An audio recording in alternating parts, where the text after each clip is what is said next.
Hello everybody and welcome to my freshly painted living room. I wanted to welcome you in for a little chat today about the change of seasons, how to build a healthy and good routine that help you thrive through these next few months. I truly do believe that it doesn't matter if you are a teacher headed back to a classroom or you have kids or grandkids or anything like that going back into school, but the school season, I truly do believe it affects everybody. It doesn't matter, like I said, if you are directly involved in that change, or you can just naturally feel that the summer, maybe more relaxed days, get-togethers, things like that are coming to an end, and we're moving into a season more of routine, normalcy. Like, what does that look like for you? And so instead of just building a routine based on what you did last school season or last fall, let's take a look at that routine and let's actually challenge ourselves to build our routine.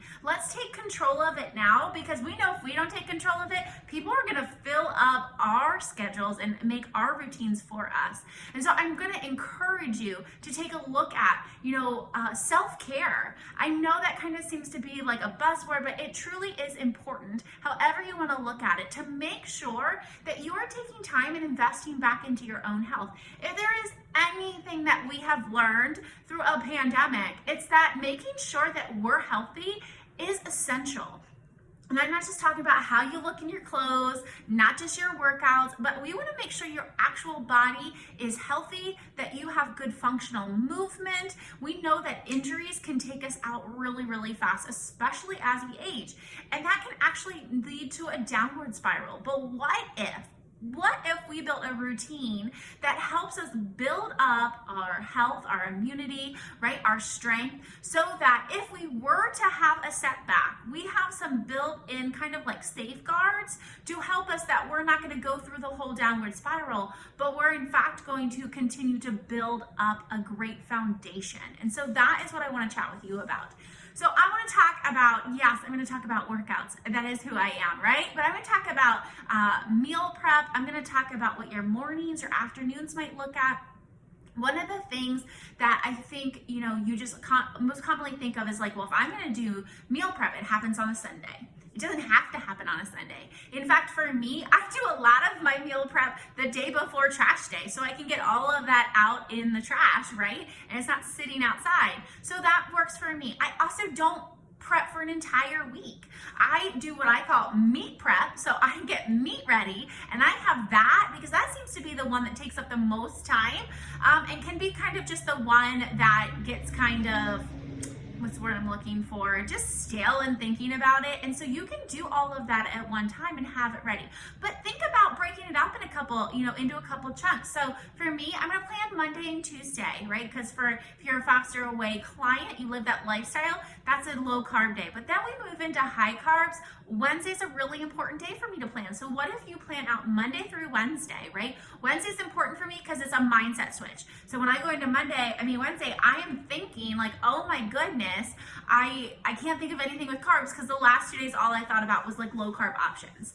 The other days that are really, really important for us is to make sure that we have options for Friday, Saturday, and Sunday. How many of us get to Friday, man, and we are spent? And that's what we don't want to be thinking about, that kind of stuff. That like we have decision fatigue by the end of the week.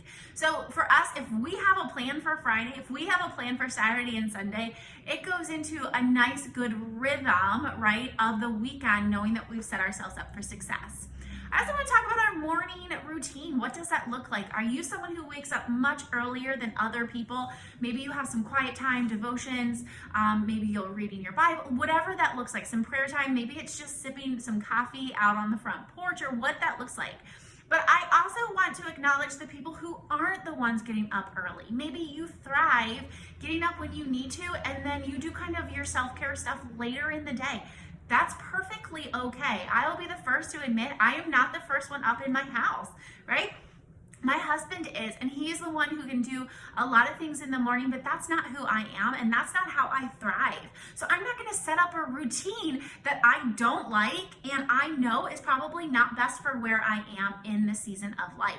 And that's what's key. Just because maybe before it worked really, really well for you to do something later in the day, maybe that was the season of life, and now you can shift it to the beginning of the day or a different time. So I don't want you to be stuck into what you used to do. Take a look at where you are now and see what you're going to enjoy, what works for you that you can continue. Because I'm telling you, if it doesn't work for you and if you don't enjoy it, you're not going to continue, and that's not my goal for you. So whether, like I said, that's your morning devos, like maybe your workout, maybe you're an early morning workout person, or frankly, guys, maybe that's the only time it works out for you. For us, I am not an early morning person. You're not going to see me working out first thing in the morning because it's not what I enjoy. Okay, and I'm not going to continue doing something if I'm not going to like it and enjoy it. Now, I'm not saying that I, like, when I go work out, I love it every single time. I am talking myself in, but I've also scheduled it. If you're not going to schedule the things that you need to get done that are important to you and a priority to you, I'm going to tell you, when it's on a to-do list and not on a schedule, it's one of those things that just keeps going to tomorrow's to-do list, So if you schedule it and make it a priority. Some of you guys know if you don't get your workout done first thing in the morning, you're not going to get it done. But for some other of you, you know that a workout at the end of the day is a great way for you to unwind, and it just depends on your own self. So I don't want you to get stuck in what the world is trying to tell you to do. I want you to take some time to get to know what you would do best with. So you got your food, you got your workouts, we talked morning devos. I also want to talk about food prep in a little bit more of the way of, maybe it looks like you spent not food prep, but meal planning. Maybe it looks like you are entering all your macros in, on Sunday for the entire week. But I also want to say, I don't commit to that. I don't know that's a lot of overcommitment for me if I'm planning what I'm going to eat Friday, Saturday, and Sunday, and I'm still on the previous weekend. That's okay. If that's you, know that you can plan, 1-2 days in advance. You don't have to do it. Some people like to do it in the morning. If you are intermittent fasting, like so many of my clients, you get to use that morning now, and it frees up to do other things where you were, used to making sure that you were eating breakfast. Now you can fill that time up of planning the rest of the day, packing your lunch, and you're not feeling so tight on time. So just so many great ways. I just want to encourage you, if you haven't already, make sure that you're listing out your priorities. Make sure you know where you want to go. Like I said, if you aren't managing your schedule, if you're not putting it in, other people will. They have no problem filling up your schedule. So you need to take control. You get to dictate what happens and what you're doing for the week. Obviously, just like children, okay, we like boundaries, all right? You might not say you like boundaries. I shouldn't say we like them. We thrive in boundaries, okay? Just like kids, all right? They don't love rules, but we know they thrive in that environment. Same thing goes with this. So as you're sitting down, know that these are meant for you. You get to do these things, all right? You don't have to do these things. They aren't happening to you. You get to do that. And that mindset is a huge, huge factor in your success as you're working towards your goals. I know that a lot of things are happening, and I know that, feeling like, having to do one more thing might be overwhelming, but I want to invite you, if you do not have a good routine, if you don't know the plan that you're headed towards, I would love to work with you.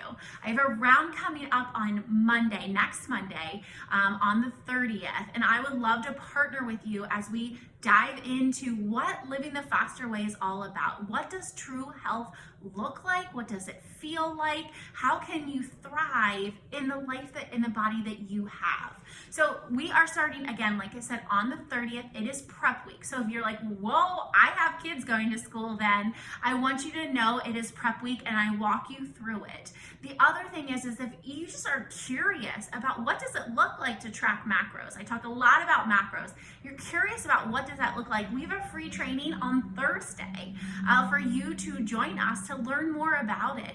So you can find those links down below in my bio. You can find find, oh, I have them at a right, you can send me a message. I will make sure you're in the right place.